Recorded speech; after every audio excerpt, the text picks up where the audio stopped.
Сегодня в Якутске наконец-то после двухлетнего перерыва открылся 13-й международный турнир памяти выдающегося тренера Дмитрия Коркина.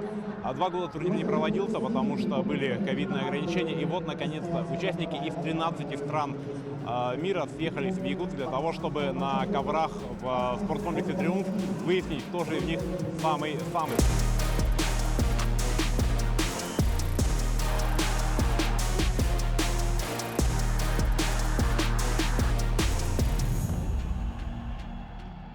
Турнир памяти Дмитрия Коркина давно уже вошел в календарь международных соревнований по вольной борьбе и по своей престижности не выступает мемориалом Александра Медведь и Ивана Ярыгина. Для большинства борцов из России турнир памяти Коркина – это уникальная возможность встретиться на ковре с иностранными спортсменами.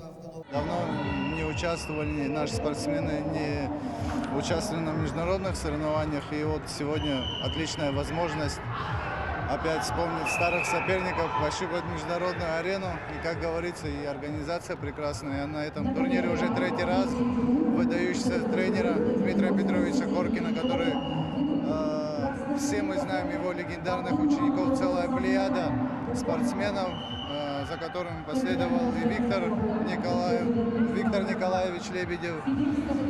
Много борцов в Якутии любят борьбу. И здесь я как борец сам тоже могу сказать, что в Якутске одно удовольствие выступать, потому что публика любит борьбу и сопереживают, и болеют. Одно удовольствие здесь выступать. Консультант сборной Якутии по борьбе, олимпийский чемпион Хаджимурат Гацалов, считает, что можно сколько угодно тренироваться и бороться со своими однокомандниками. Но пока не попробуешь борьбу с иностранцем, добиться какого-то развития практически невозможно. Сегодня ребята могут побороться и свои силы попробовать на ковре с иностранцами. Это уже для них большой стимул, мотивация. Потому что постоянно между собой бороться им тоже уже такого интереса нету. Поэтому на сегодняшний день то, что организовали такой турнир международный, где 13 стран. И это на сегодняшний день очень такой крупный турнир международный, потому что в последнее время у нас в стране таких турниров такого масштаба не было. Гран-при Коркина – это уже историческое событие. Многие из тех, кто приезжал на первые мемориалы, сейчас перешли на тренерскую работу, но каждый раз с теплотой говорят и о самом турнире, и о Якутии. В далеком 2003 году, когда первый раз турнир проводили в Чурупче, тогда я боролся там в весе 86 килограмм. Тогда был 84, тогда был бронзовым призером. А потом уже в городе Якутске, не помню года, но 3-4 раза был бронзовым. Потому что у меня Якутск отсюда начал, называется, борцовская карьера. Сейчас уже на тренерской должности работаю. Так говорю, Якутск приезжать люблю, нравится. Не каждая республика в России может похвастаться проведением турнира такого уровня. Но представители всех субъектов страны, которые приехали в Якутск, отмечают значимость турнира Коркина для общего дела, развития и популяризации вольной борьбы в стране и далеко за ее пределами. Этот турнир действительно дает большой виток развития вообще в целостности в России, вольной борьбы, популяризации. Ну и в вашей республике столько зрителей, здесь такие эмоции. Я думаю, даже любые страны, борцовские страны позавидуют именно борцовским, как болельщикам Якутии. Это турнир, который сейчас один из самых представительных, наверное, и самых значимых в России. Это первое, конечно, и все сильнейшие борцы сюда приехали, а для Республики Хакасия, так как и для Якутии, и для Тывы, борьба это не просто, вид спорта, это национальный вид, и поэтому, конечно, для нас важно и не только уровень борьбы, а еще и открытие соревнований, и многие другое. Перед началом Гран-при Дмитрия Коркина в Якутии были организованы учебно-тренировочные сборы команд из Сибири и Дальнего Востока. Наши соседи с большим удовольствием приняли приглашение поучаствовать в них. Да, спасибо, что организовали такой сбор и 2 турнира сразу вот так. В ближайшее время таких 2 турнира и на таком уровне нигде не было. Даже в Сибири у нас, в Дальнем Востоке, можно в других регионах даже взять, такого турнира не было. Сразу таких больших два турнира. И с призовыми хорошими. И вот все хотят выиграть, хотим тоже выиграть. Даже наши соперники. И это общая работа мы делаем. Даже наши вот, хозяева дома тоже хотят выиграть. Наши ребята, которые еще дальше приедут на турнир. Там спортсменов такие, они все хотят выиграть. Последнее место никто не хотят. Да. Хорошо идет, в принципе. Подготовка это давно, как бы наша мечта. Мы отстаем от Кавказского региона. Они рядом, они друг к другу ездят постоянно. А у нас вот придумали, что вот этот турнир Крылова, потом по сбору, мы хотя бы раза 3-4 в году будем собираться, то мы чтобы не отставали. То есть постоянно нужны спарринги, партнеры и все прочее. И старты. Конечно же, говоря о турнире, нельзя не вспомнить и самого Дмитрия Петровича Коркина. Для мира вольной борьбы он давно уже стал легендой. Ему благодарны многие спортсмены, но в первую очередь ему благодарны наши олимпийцы. Благодаря работе и настойчивости Дмитрия Петровича в 1976 году на высшей ступень пьедестала Олимпийских игр поднялся Павел Пинигин.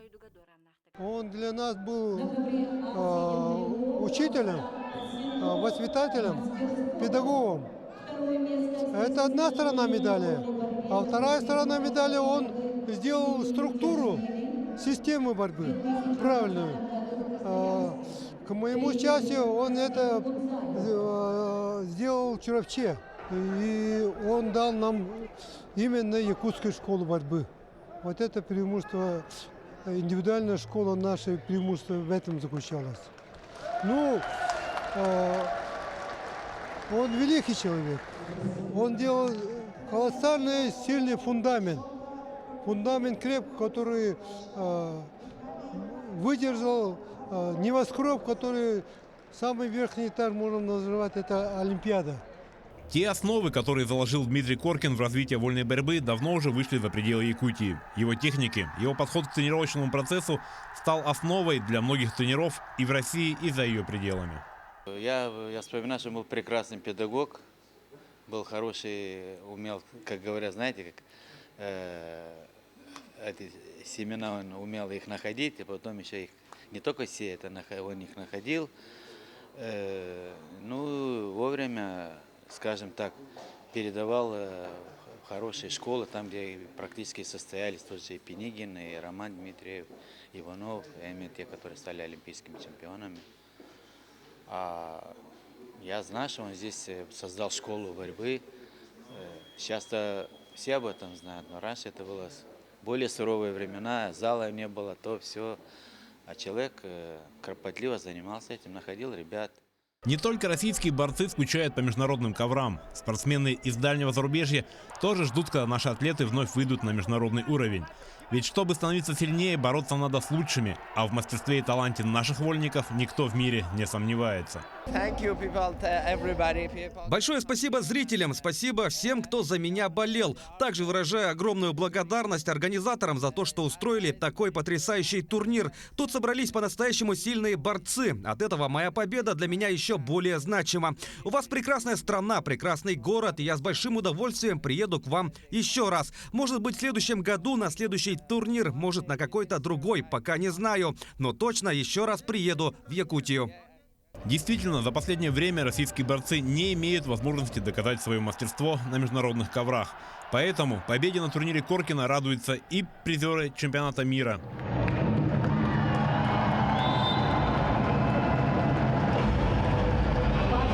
Это такой престижный турнир.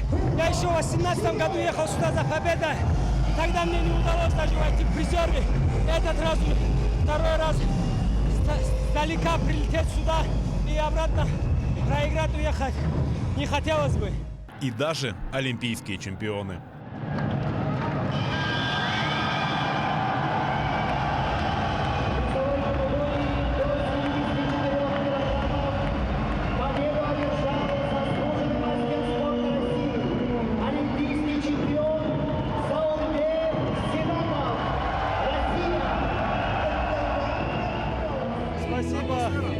Спасибо болельщикам, очень тепло. Нас встречают, работают, болеют за нас. И спасибо большое, мы соскучились по таким трибунам. столько людей я уже последний раз я видел только в Нур-Султане. И сейчас это эмоции, конечно, они нам дарят. И спасибо им, что они сегодня пришли, оставили свои дела и поддержали нас. Турнир завершился, медали нашли своих достойных хозяев, и самое время начать подготовку к следующему турниру. Тем более, что в 23-м году Дмитрию Петровичу Коркину исполнилось бы 95 лет. И юбилейный турнир, посвященный его памяти, будет еще более грандиозным, более масштабным, с еще большим количеством высоких гостей и зрительских эмоций.